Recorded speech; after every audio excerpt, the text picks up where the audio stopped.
வணக்கம். இந்த வீடியோவில் நம்ம என்ன பார்க்க போகிறோம் அப்படின்னா, இப்போ செய்தியில் நிறையா வந்துட்டுருக்குது எல்பிஜி சிலிண்டர் தட்டுப்பாடு.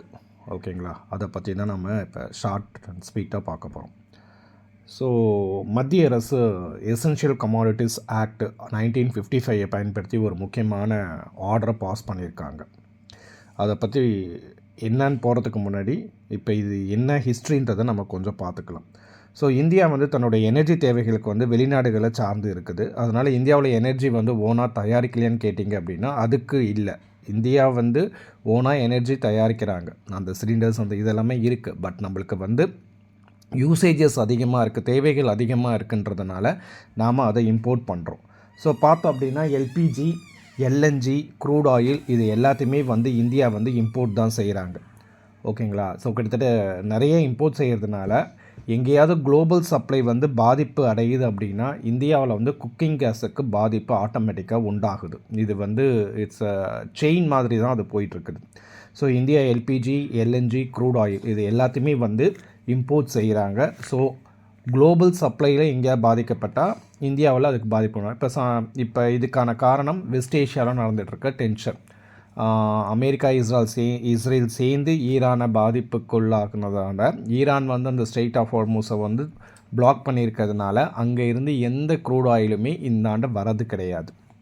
ஸோ எல்பிஜி குக்கிங் கேஸோட சோர்ஸ்ன்னு பார்த்தீங்கன்னா 2 விதமாக இருக்குது. ஒன்று க்ரூட் ஆயில் ரெஃபைனரிஸ் மூலமாக எடுக்கலாம், இன்னொன்று நேச்சுரல் கேஸ் ப்ராசஸிங் ரெஃபைனரிஸ் மூலமாக எடுக்கலாம்.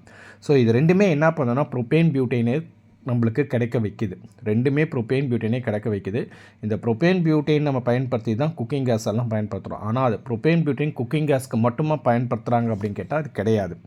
பெட்ரோகெமிக்கல் ப்ராடக்ட்ஸை தயாரிக்கவும் யூஸ் பண்ணுறாங்க. Example plastic something extra. Petrochemical சார்ந்த ப்ராடக்ட்ஸை தயாரிக்கவும் இந்த ப்ரோபேன், பியூட்டேன் இருக்குது.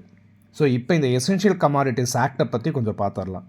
ஸோ இந்த சட்டம் எதுக்காக கொண்டு வரப்பட்டது அப்படின்னா, மக்களுக்கு தேவையான அத்தியாவசிய பொருட்கள் கிடைக்குதா, நியாயமான விலையில் கிடைக்குதா என்பதை உறுதி செய்வதற்காக இந்த சட்டம் கொண்டு வரப்பட்டது. ஸோ இந்த சட்டத்தோட சிறப்பம்சம்னு பார்த்தோம் அப்படின்னா, அரசியலமைப்பில் இது 9வது அட்டவணையில் இருக்குது, 9th ஷெட்யூலில் இருக்குது. அது பார்த்திங்கன்னா கோர்ட்டில் கண்டிப்பாக எக்காரணம் கொண்டும் அதை சேலஞ்ச் செய்யவே முடியாது. ஸோ 9th ஷெட்யூலில் இருக்கிற ஒரு சில சட்டங்களை கோர்ட்டில் சேலஞ்ச் செய்யவே முடியாது. ஸோ இந்த சட்டத்தோட முக்கியமான இது ப்ரைஸு, ப்ரொடக்ஷன், டிஸ்ட்ரிபியூஷன்ஸை ரெகுலேட் செய்யறதுக்கு மத்திய அரசுக்கான அதிகாரம் இருக்குது. ஓகேங்களா? அதே மாதிரி இந்த பதுக்கி வைக்கிறது, நிறைய விலைக்கு விற்கிறது, செயற்கையான தட்டுப்பாடை நாமளே உருவாக்குறது, மனிதர்களே செயற்கையான தட்டுப்பாடை உருவாக்குறது, இது எல்லாமே இதுக்கு எதிராக கவர்மெண்ட் கண்டிப்பான ஆக்ஷன் எடுக்கலாம். போர், இயற்கை பேரழிவு இந்த மாதிரி டைமில் இந்த சட்டத்தை மத்திய அரசு ஒரு ஆர்டர் மாதிரி பாஸ் பண்ணுவாங்க. இப்போ வெஸ்ட் ஏஷியா நடக்கிறதுனால இந்த சட்டத்தை சென்ட்ரல் கவர்மெண்ட்டு சொல்லியிருக்காங்க. ஸோ எசென்ஷியல் கமாடிட்டிஸ் அப்படின்ற அந்த வார்த்தைக்கு இந்திய அரசியலமைப்பில் எந்த விதமான டெஃபினேஷன்ஸும் கிளியராகவே தரல. ஓகேங்களா? செக்ஷன் 2A படி அவங்க ஒரு சில ஐட்டம்ஸை எசென்ஷியல் கமாடிட்டிஸில் சேர்த்துருக்காங்க. அதில் medicine, food item, fertilisers, petroleum products இது எல்லாமே அந்த எசென்ஷியல் கமாடிட்டிஸ் வருது. ஸோ நேற்றுக்கு ministry of petroleum and natural gas அவங்க என்ன ஆர்டர் பாஸ் பண்ணியிருக்காங்க அப்படின்னா, ஆயில் ரிஃபைனரிஸ்லேருந்து கிடைக்கக்கூடிய அந்த ப்ரோபேன் அண்ட் பியூட்டேனை எல்பிஜி ப்ரொடக்ஷன்ஸ்க்கு மட்டும்தான் பயன்படுத்தணும் அப்படின்னு இருக்காங்க. பெட்ரோகெமிக்கல் ப்ராடக்ட்ஸ்க்கு தடை விதிக்கிறாங்க. ப்ரோபேன் அண்ட் பியூட்டேன் வரதை பெட்ரோகெமிக்கல் ப்ராடக்ட்ஸ்க்கு தயாரிக்கிறது கவர்மெண்ட் தடை விதிச்சிருக்காங்க.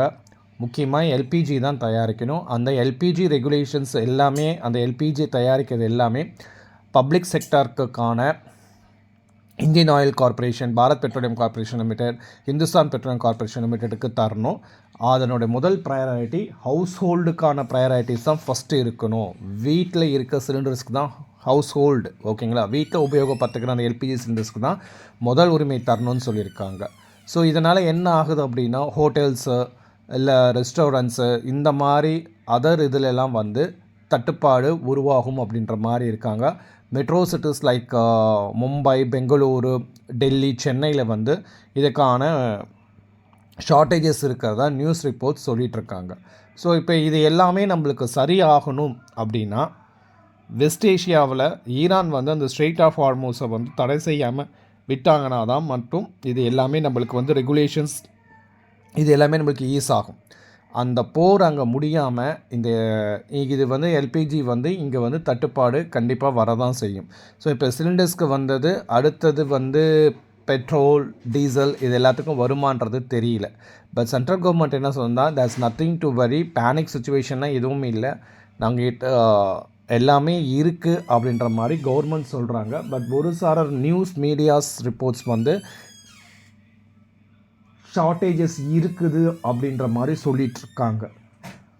ஸோ இந்த எல்பிஜி ஷார்ட்டேஜை எப்போ முடியுன்றது நம்மளோட கையில் கிடையாது. அமெரிக்கா அண்ட் இஸ்ரேல், ஈரான் இந்த 3 நாடோட கையில் தான் இருக்குதுன்றது தான் இதனுடைய அல்டிமேட் எண்ட் அப்படின்னு பார்த்தீங்கன்னா இந்த 3 நாடு தான், அமெரிக்கா, இஸ்ரேல் அண்ட் ஈரான் தான் அதை முடிவு செய்யணும். தேங்க்யூ ஃபார் வாட்சிங் த வீடியோ.